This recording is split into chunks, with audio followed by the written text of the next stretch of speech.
ભાઈ ખબર બધા રાખે માં તારો આશરો તો મારો ભગવાન માં ભાઈ ભાઈ ઠકોરો બધું ખમા વહાડાનું ગાલે છો ખમા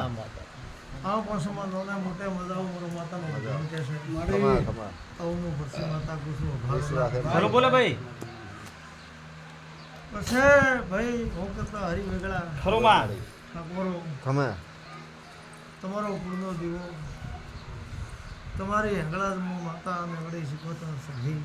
ખમા કહી દેશે આ વેળાએ હું ધન માતા ધન છે તમારે પણ પુણ્યમાં ભાગ રાખજો અમારો માતાનો ભગવાન કહે છે ખમા પાપથી દગાથી છેટા રહેવું હા આસુ માં દગા પહેલાથી છેટા રહેજો ખમા હળી મળીને રહેજો આવો મારો માતાનો ભગવાન કહે છે આવું હું ભગવાનને માતા કહેશું બોલો બોલે ભાઈ પણ ગીતા ખમા. ગીતા ભણે તો ખમા શૈલેષ કદાચ વેળાએ એક દાડો તમારી વેળા ઘેર નથી આસુ માં હોય અન તમને કોઈ માર્ગ ભૂજતો નતો વાહ ભાઈ અન તમે ને હકવા નાસીને એક દાડો મારા માતાના મંદિરે આવ્યા હોય હતા મારે એમ દાડે મેં માતાએ હાથ ધર્યો છે